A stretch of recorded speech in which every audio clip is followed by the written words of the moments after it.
Ahead of Israeli Prime Minister Benjamin Netanyahu's trip to the United Nations General Assembly, the United States has said the bonds between the two allies are, quote, deep and enduring. In a statement released by the White House, President Barack Obama has stressed that the visit demonstrates Washington and Tel Aviv's close coordination on a range of issues. The statement further reads that latest developments with regards to Iran, Syria, and the issue of Palestinians will be top on the agenda of talks between Obama and Netanyahu.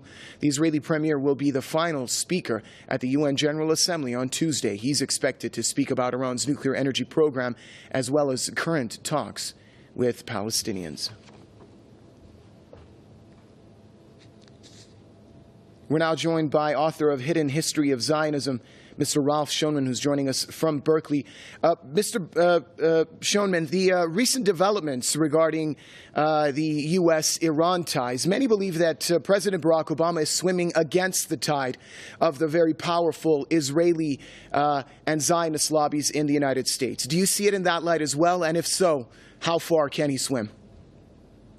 Well, I want to point out that American imperialism always has had its own agenda, and Israel has been central to it, because the Zionist state functions as the attack dog for imperialism in the region.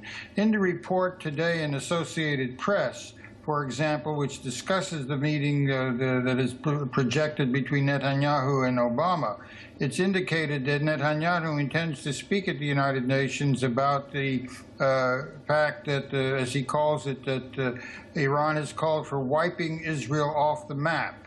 Now, that, of course, is a fabrication. Ahmadinejad never called for wiping anything off the map. The position has been that the Zionist state denies the rights of the Palestinian people, and that there should be a society and government that acknowledges and enshrines the rights of the people who have been dispossessed. That's not the same thing as wiping something off the map, as everybody understands.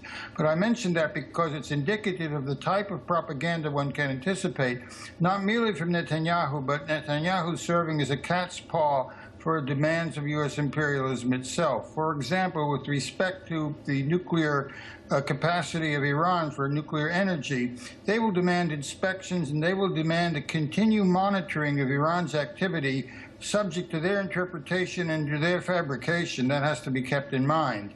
It should be borne in mind as well, I should add, that John Kerry, in regard to the United Nations resolution for the turning over of chemical weapons by the government of Syria for international control, added that part of that should be a requirement that Assad step down.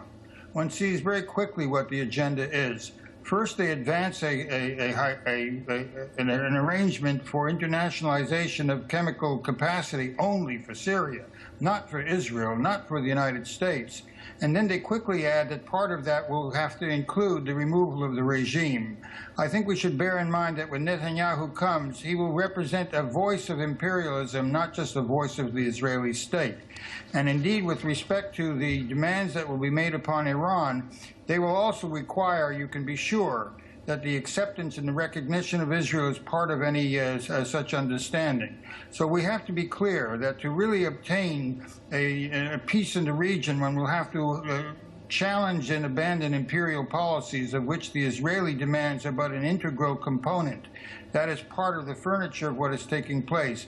And facing the United States with the obligation to turn its back on war mobilizes public opinion importantly. But one should not forget what the real agenda of imperialism is, and Netanyahu's visit will evoke that very clear indication of what the further demands will be down the road.